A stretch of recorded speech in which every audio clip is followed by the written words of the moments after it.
The Big Play Network. I'm Nick Padone. He is Daniel Booby Gibson. What's going on, Booby? What's up, man? I'm all smiles, man. I'm always smiling. The weather's not great, but I'm back in Cleveland, man. Just was on the road. So whenever I can get back here and get my feet planted, it always feels great, man. Always fun. And the weather, man, I feel like we got a little fooled. It happens every year. They call it fool's spring, fake spring here in Cleveland, where you get a couple of really nice days through your Februarys and your Marches, and then it's back to cold, it's back to snow, and surely enough, we even got some more snow here this week, Booby. I'm really starting to think that it's me. I feel like every time I leave, I always get text messages about how beautiful it is outside, the sun's out. But the moment my plane lands and I pull up, I'm catching snow, rain, you name it. But again, glad to be back. I got the Cavs doing well.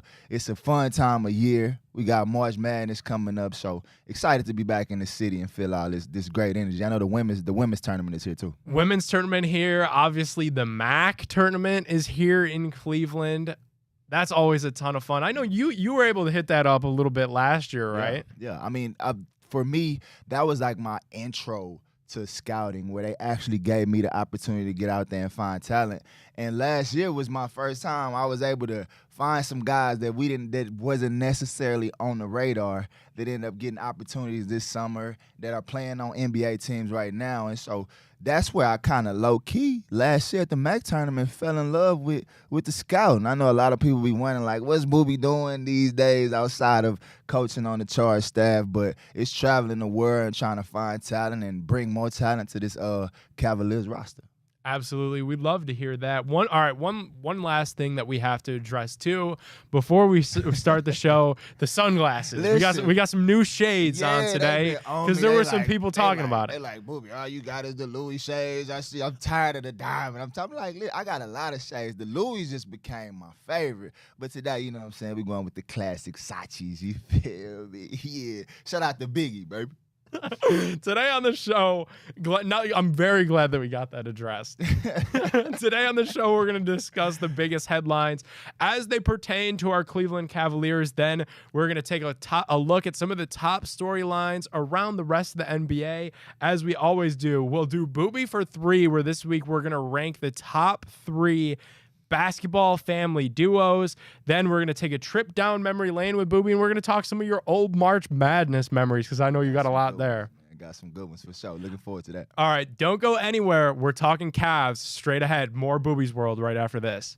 Welcome on back into Booby's World right here on the Big Play Network. I'm Nick Padone. He is Daniel Booby Gibson. We are now going to talk a little bit of Cavs, take a look at some of the games that we'll have coming up this week. Cavs at Rockets, Booby, on Saturday. If you remember the last time these two matchups, these two teams played, this matchup happened, was back in December, where the Cavs took the Rockets to overtime. Okay. Cavs got Donovan Mitchell back into their lineup this past week.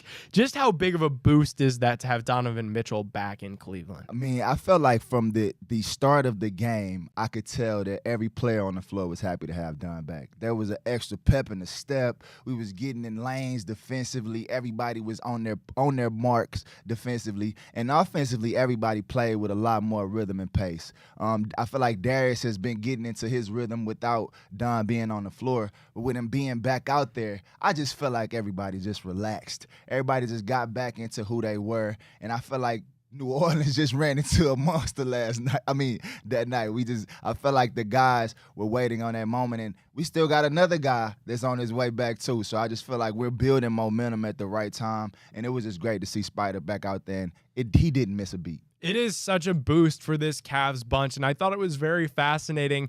After the game in the locker room, George Niang storms in and he says one phrase. Yeah. He says the Donovan Mitchell effect. Yeah. I think that's a real thing. I think when Donovan Mitchell is on the floor, the rest of the guys on the roster have a little bit of that invincible type feeling, Booby, where they know they could go out there and beat any team on any night. Confidence, man. If you got Spider on your team, if you got somebody with superhuman powers coming down, spraying that thing from 35 feet night, you're going to play with a lot more confidence too. And shout out to big DJ coming in and doing his thing last night. And that's just a testament. We say it all the time.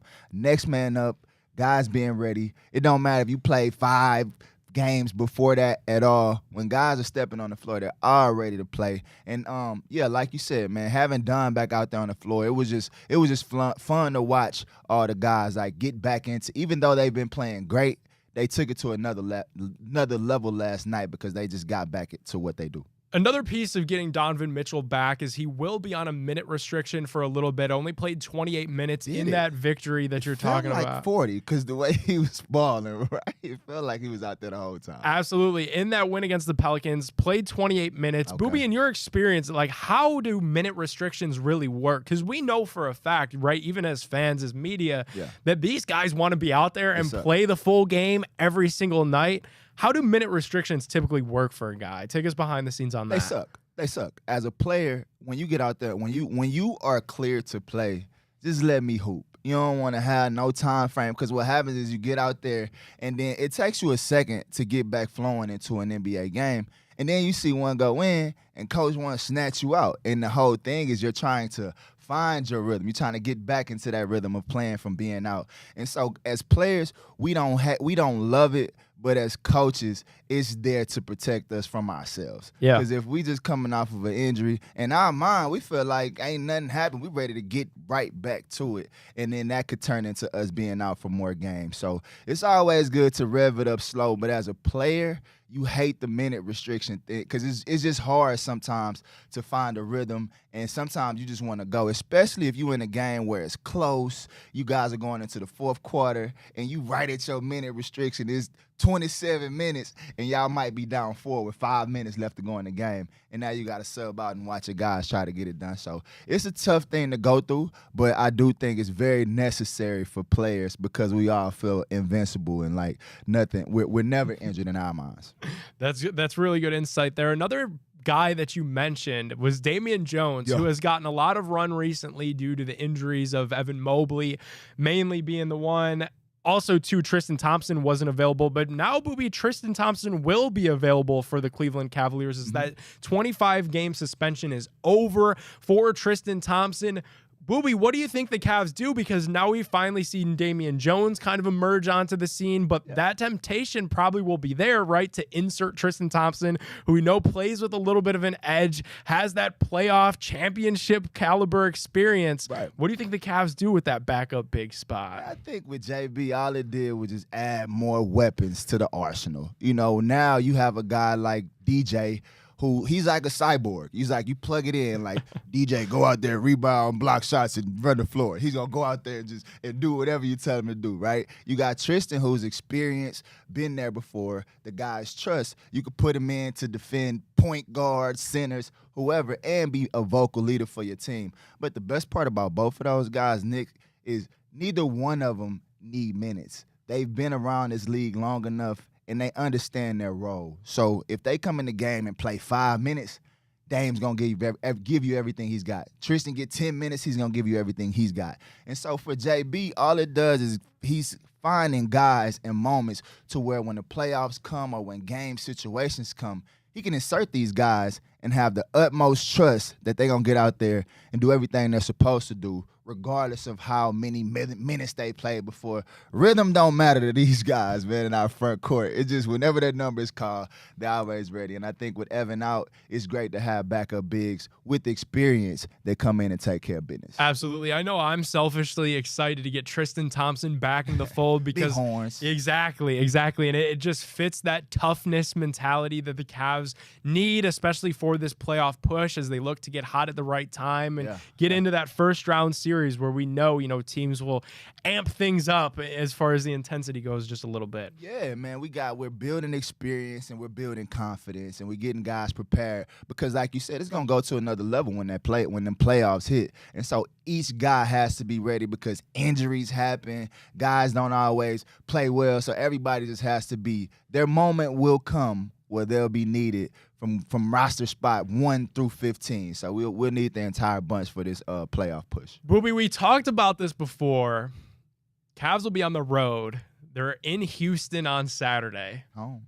How special was it for you when you got to go on the road and play Houston during your Cavalier career? You know what, man? I'm going to be 1,000% honest with you. I had my worst games of my NBA career in Houston. I don't know if it's because you got to get the tickets for your family and you don't really get to focus on the game, and you always play. Maybe there's more added pressure when you at home. I don't know what it is, but personally, I never played great there, but it was always the best experience for me because that's the one time where my grandmother, who might not be able to travel to Cleveland, can come to the game, or my grandfather, or just people from the hood that just want to come and watch Booby make some shots. I didn't make any, but just to see make many, but just to see Booby on the NBA court, man, that was a lot of fun for the family. So those are great opportunities to share with your family, and ones that you'll never forget, regardless of how you play. Yeah, absolutely. And it is cool, even, just as from a fan's perspective, right? Like growing up, here in Cleveland, it was always cool when a guy, I think back, like even like a D'Lo or Evan Turner, guys that just went to Ohio State. Right. It was cool to see them in the league. Like, oh, this guy's from Ohio. And obviously Larry Nance Jr. before his Cavs tenure, like that was Larry Nance Sr.'s kid, like, so it is always cool, just to see your local guys come back home, because it is special. Yeah. And I mean, you get a nice ovation when you get to the crib, man. I'm still, not to toot my own horn, but toot. I'm still Houston's all-time leading scorer in the Houston ISD. So when you go into the building, the fans there that got to see you win state championships and play high school ball, you get a different cheer when you at home. And maybe that's why. Maybe the nerves prevented me from making shots. But Houston was a fun place to play, and memories I'll never forget. We'll absolutely talk some more of those just growing up with Booby memories later in the show, where we'll go down memory lane with Booby and get through some college basketball stories, some March Madness stories. I made some shots still though. I got some madness moments for sure. Some Longhorn days. We'll definitely jump into that.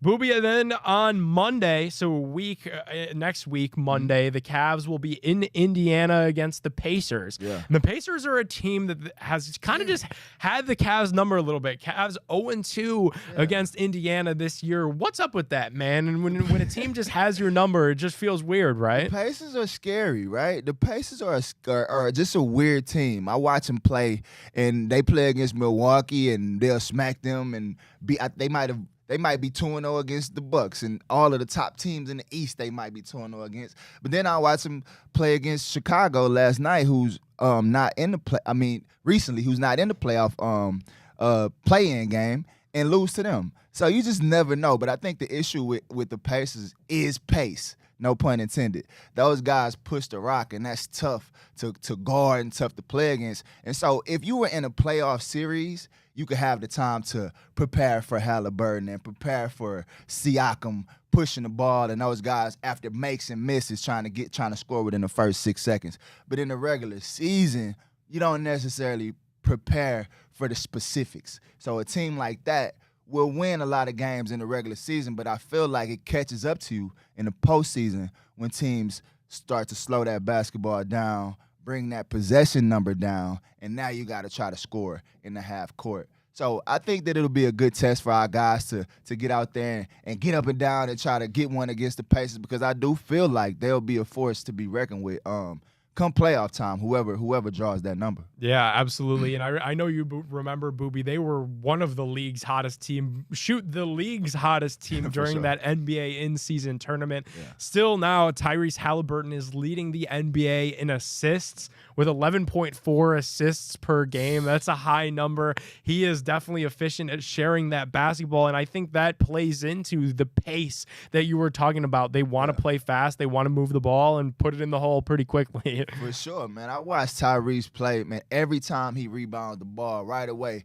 he takes that quick look up the court. And that just tells me he's not necessarily worried about his own. He's worried about getting all of his guys going, and then he'll pick his spots to get his. So he got to be a fun guy to play with. I would have loved running on that wing for some open threes. And Carlisle has always been an underrated coach to me. Offensively, he's always putting guys in a position to win. He's a champion, and I feel like he's building something over there, too, that teams should be aware of for the future, because they got a few nice young pieces to continue to build around. Alrighty, when we return on Booby's World, we're going to talk about, was there ever a specific player that might have had Booby's number? We'll answer that question right after this. Welcome on back into Booby's World right here on the Big Play Network. I'm Nick Padone. He's Daniel Booby Gibson. Booby, I got to hit you with a crazy stat on the show as we look around the NBA. After the Kings win over the Lakers on Wednesday, Domantas Sabonis improved to 10-0 versus Anthony Davis in his career. Sabonis is 10-0 versus AD all time in their careers. Was there ever a player that just had your number? 10-0 is crazy. When I'm still thinking that AD is the better player, 10-0 is wild. But Sabonis, let me give shout out to Sabonis first of all before we jump there, because I believe he's maybe 5 or 6 games away from breaking, what is it, Wilt's or one of the all-time double-double records. I'm not sure. K-Love's record is in the way too. Yep. Yeah, one of those guys. So shout out to him because that's tough to do night in and night out, banging with all those bigs for boards. But when you think about having my number in the league, damn, I would probably say maybe not wins because I had LeBron on my team. It was kind of hard. It was kind of hard for a team to have our number. We had everybody's number. But a player that I had just dreaded playing against was D Rose, man. And we played against, it felt like we played against the Bulls every week. It was like 4-6 times a year. And, man, when I tell you he would be running down the court, right? Like his arms, like he don't really care. He got this little lackadaisical run, and then right when he decided to go right to left, it was the quickest thing you ever seen. And so I felt like we all dealt with it that MVP season, but I had to deal with it probably more than most because we were in the same conference and so close. But I would probably give it, shout out to D Rose, man. I would say he was probably the toughest guy I had to guard. And a guy like the night before, I probably went to bed early to prepare for knowing that I had to play D Rose the next day for sure. Wow. All right, that's cool. And you're right, that MVP season, there wasn't many guys that was stopping Derrick Rose, Booby. So it wasn't just you. You weren't alone in that. I ain't afraid to admit it, man. It was a few guys that got at me in the league, but I feel like I got at a few guys too. But that's what it's all about, baby. Absolutely. Booby, when we look around the NBA right now, scoring is up again this season. The Indiana Pacers actually leading the league in scoring. We were talking about them a little bit in the last segment. Yeah. Tyrese Halliburton leading the league in assists with over 11 assists per game. But scoring's up. The Pacers are averaging 123 points per game, which is in the most by a team in the last 40 years.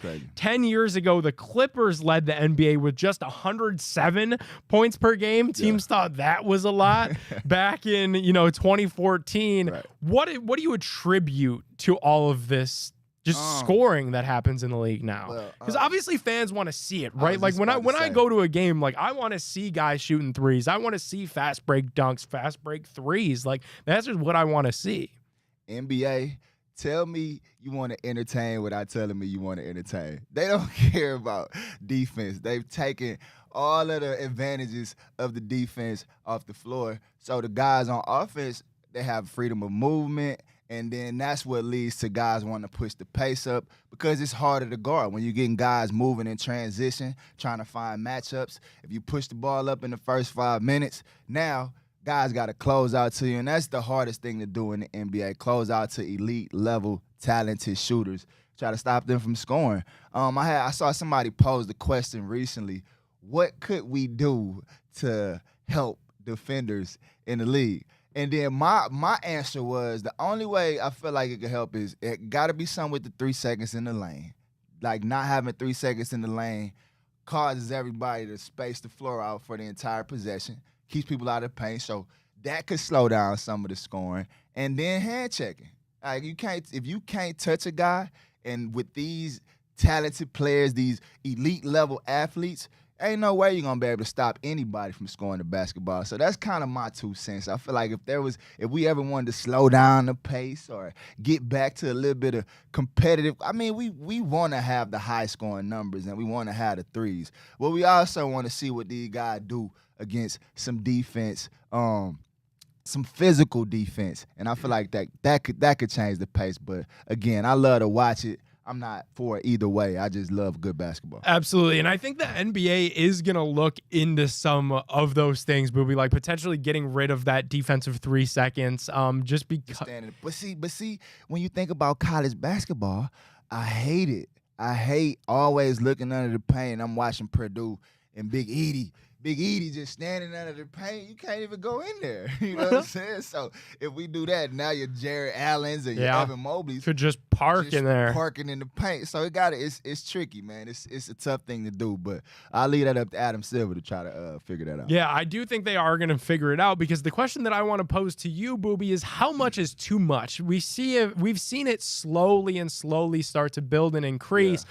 But I think we don't want to get to a point where these games are just like the Harlem Globetrotters. They're just NBA All-Star games every single night, where these guys are just uncontested, pulling up for 3 and pulling up for dunks, and then maybe really strapping it in late in games in the fourth quarter. Yeah. I don't think they want to get to that point, because they know that's when you start to lose some people. Facts. I didn't enjoy that 200. Like it was a feat getting 200 points in the All-Star game, but I watched maybe the first half of that game. It was on in the background. Didn't enjoy it at all. So I think a part of what fans love sometimes is competitive basketball. You know, you want to see guys flying and dunking, but you also want to see what a guy do when he get hit in the chest and he don't back down. What that look like when you got to get off the floor and you got Draymond standing there talking noise to you and you got to go get a bucket on that. What does that look like? I feel like that's entertaining too. I feel like I not enjoy watching Mike get beat up, but those Detroit Pistons, Chicago Bulls series, it was still entertaining. It was you was worried about a fight breaking out in at any moment, but it was still entertaining to watch. So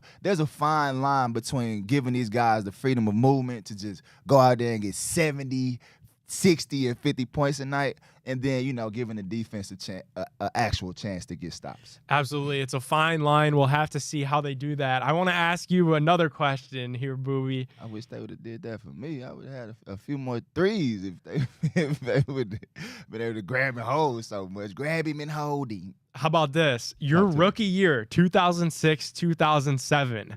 How many points per game did the Cleveland Cavaliers average that year?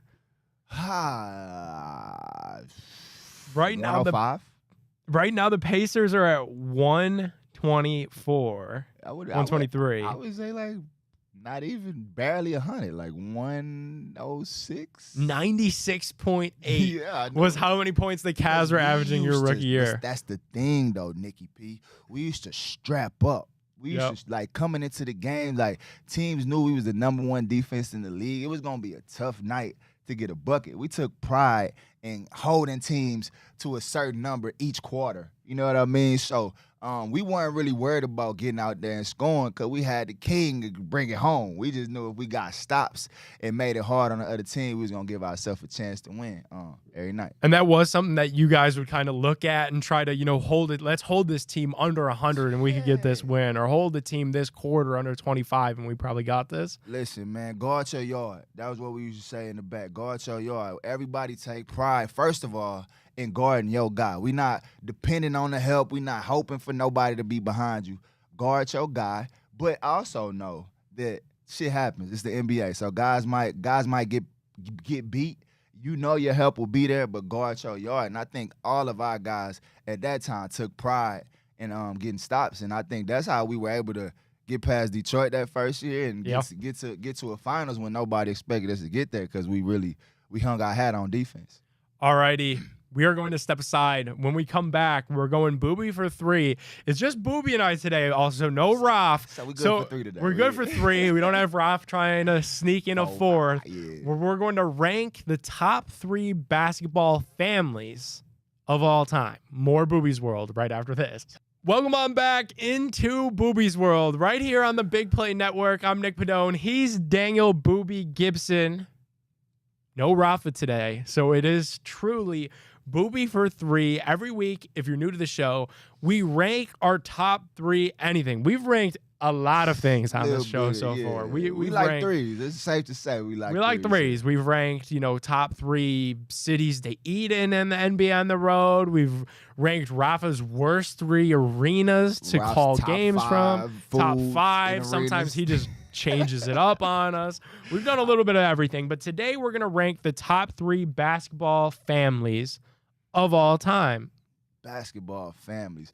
I'm going to jump in the first one just because I got to see it recently, and it was just beautiful to see the Nances. It was beautiful to see Pete and Larry be able to be on the floor at the same time. But both of those guys come from, big Nance, big Larry, who was flying through, dunking that thing, and both of those guys for sure got his athleticism. But that's a beautiful family tree. I think one for me that I got to play against all 3 of them is the Holidays. Okay. And I think I believe they parents are big-time athletes too. Not 100% sure. We could fact-check that. I think their parents are big-time athletes too. But Drew Holiday, Aaron Holiday, and I actually played with the other brother here. And then for me, I would go number 3. Let's go Steph. Let's go with the Currys. I just think that what Steph has been able to do, and then when you look back and watch some of those, you see the pictures of him in the locker room with his dad. I just think that's just, for him to become the greatest shooter of all time, and his dad was already elite. For me, I'm gonna go with the shooters as my fave. So I'm gonna rock with the Currys. And then I'm gonna go Roth on you one time. All right, honorable mention here. With an honorable mention, cause I'm gonna give some love to my nephew, Bronny James, right? Okay. He ain't. That's why I couldn't put the James there just yet, cause he ain't got there yet. But I also feel like my nephew gets a lot of unfair criticism for just being a college athlete, college basketball player. I feel like he's a great college player. He's came in, did everything that asked, stuffed the stat sheet. You don't always have to score points to affect basketball games. There's a lot of guys that's been drafted without high points per games. So I just feel like if we just let Bronny grow into who he can be as a basketball player, I feel like we'll all love it. So shout out to the James family. That's my nephew from coming in. From my rookie season on. So shout out to the James gang. Booby, what do you make of that? Because some of that criticism does feel so just mistargeted, unwarranted. I don't know what's the word that you want to put on it. Yeah. But, man, do the pitchforks come out for Bronny James. They just waiting on the kid to fail, man. It all comes from the hate that they got from his dad being so great. That's it. That like LeBron is so great that there's like, ain't no way his son can be great too. Like they gonna just hate on his son too. Like nah, like LeBron has done everything he's supposed to do. Not getting no trouble, no scandals his entire NBA career, and all he's doing is putting a battery pack in his son's back. Like any other father on earth would do for their kid. They would say they're the best, and that's what LeBron does. But because he's LeBron, I do feel like that puts an unfair target on Bronny's back. But Bronny's dealt with it for his whole basketball career, so he gets it. He just gets out there and hoops. And so I just want to be one of those guys that lets him know, man, you good. Keep hooping and keep allowing basketball to be fun, because what can happen is all the criticism, all the talk, sometimes it takes the joy out of it for these kids. And he's still in college. He's supposed to be enjoying college and just playing basketball and letting the game do whatever it's going to do. Booby, I know you watch a lot of college basketball now. You always have, but now especially, in your scouting role here in Cleveland with the Cavs. That came from a scout, too. That wasn't just me being Booby. That was my scout for Bronny James. Like, he's going to be a great pro one day. So when you watch Bronny James and you're in your scout Booby mode, what do you see when you watch him? Because there is a little element to LeBron's game in there with some of the chase down blocks and some of the just tenacity that he brings on the defensive side of the floor. And then to me, when I look at the playmaking ability and the passing, there's a little bit of LeBron in there too. Yeah, you just watch the intangibles. You watch the potential, everything that he brings to the floor. You don't necessarily worry about FGAs or how many shots he can get up a game, but is he taking the right shots? Is he making the right pass? Is he where he's supposed to be on defense? If he misses a shot, is he stepping into the next one with the same amount of confidence regardless of how many go down? So there's a lot of things that I watch on a basketball floor that has absolutely nothing to do with shots made. And I feel like when he's on the floor, he impacts winning. And that's what the type of teammates you want to have on the floor with you. So all his teammates love him, and I see him on the floor before I watched one of their games this year. He was one of the first guys on the floor. So that tells me the mentality that he has, like his dad, is to be a hard worker and let the work speak for itself. So I think in due time, everybody will see what he's capable of. They just trying to speed up the process because his dad said that he was better than NBA guys right now. I think that's a part of it. But I mean, his dad, he probably feel like he is because it'd be a few bums, you feel me, in the league. So let's talk about it. Yeah. So are you in lockstep on that then? That you think Bronny could come in like right now and is better than at least a handful of guys that are in the league? I feel like what LeBron is saying is that with a year of college, with a year of learning the NBA game, by the time he would get to the league and get on the floor, I do feel like he can have an impact like there's guys in the league. But I played in the league, so I do not downplay the talent level that the NBA possesses, because the 15th man on the roster that ain't never played ever would destroy any average human that tried to call him out. So I would never take it there. But what I see in what LeBron James is saying is that his kid is an NBA player. Yeah. And once he gets there, he will be a force to be reckoned with, and I agree with that. It'll be interesting to see what happens, and we'll have it covered, we'll have it locked here on Booby's World. We don't know for sure if he's going to come out this year, if he's going to stay in college for another year, but we'll have it posted here. Listen, he's more than welcome, Cavaliers organization. You know what I mean? He's born and bred in Ohio. He's just know he's going to get a good report from me.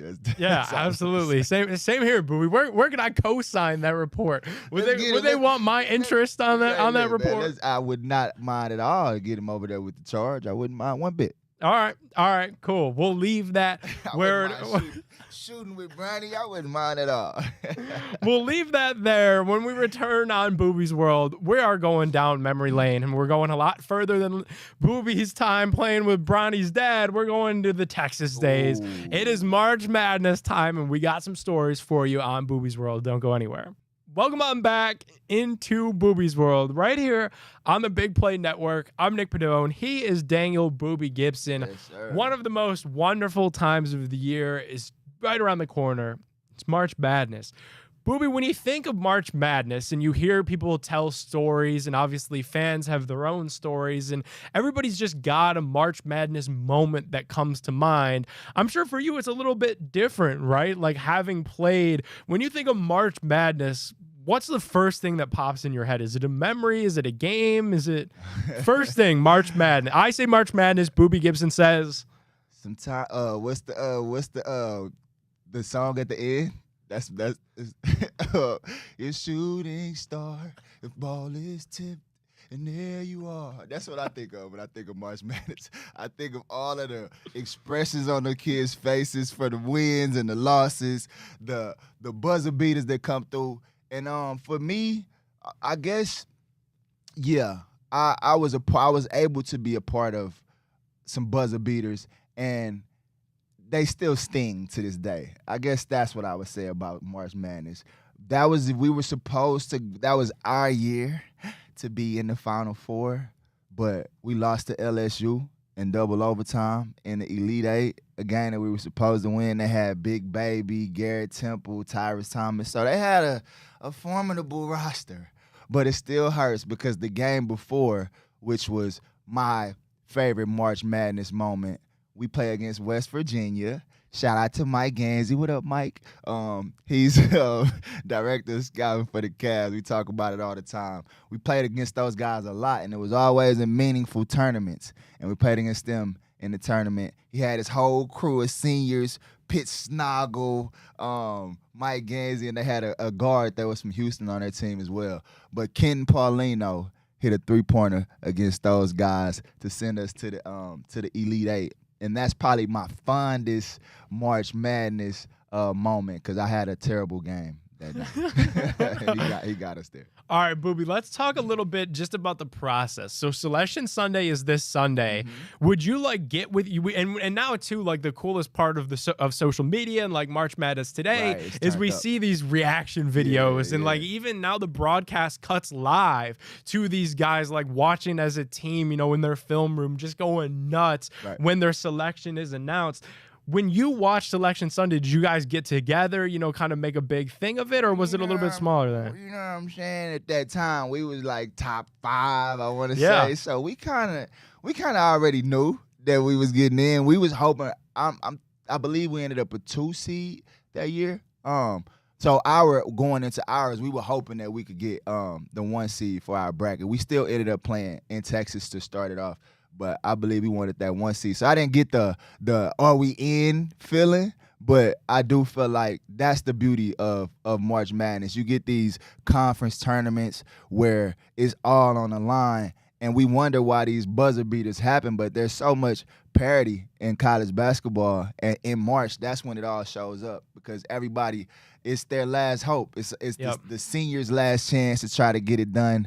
It's the freshmen's first chance at seeing what March Madness is like. And I feel like in all of sports, there's really nothing that compares to that March Madness feeling when you get all these kids, you get that college excitement and enthusiasm. I don't think nothing compares to those moments that we get during March. I don't think there is either, especially too, you look at the pool, right? You know, there's so many teams, and we've seen the big upsets in the Cinderellas before where the 16 has now taken down a 1 before, you know, like shout out UMBC, and that's what makes it really cool. The fact that, not to cut you off, but I think that's the thing. Like this one game, all you got to do is perform great.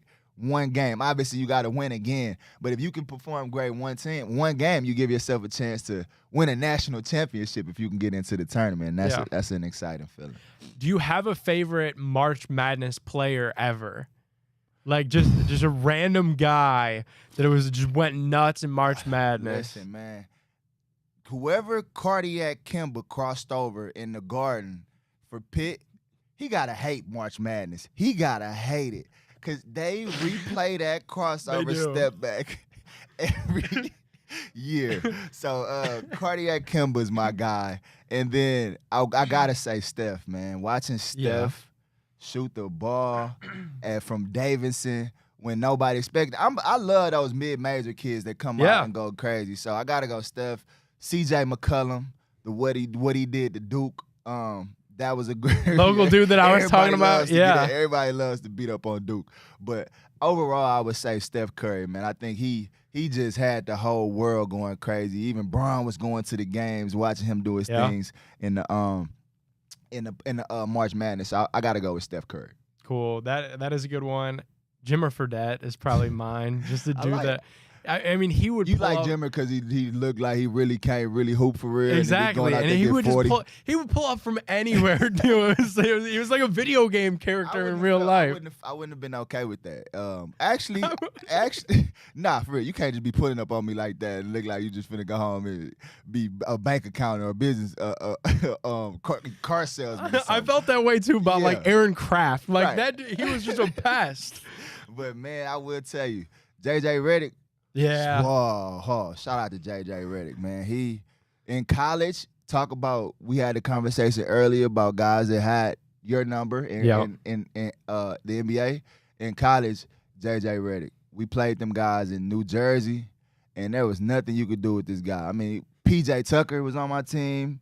LaMarcus Aldridge was on my team. We had a hell of a team trying to slow this guy down. I think he still ended up with like 45. So JJ Redick is one of those guys too. All right, let's go back to some memory lane here stuff with your March Madness run. How do you think you guys would have matched up with UCLA in the Final Four if you were able to get past LSU? I forget who was on that UCLA team, but that Final Four would have been Darren Collison, insane. Aaron Afalo, Jordan Farmer, and that's my arch Ryan nemesis. Okay, Jordan Farmer from high school, playing high school basketball.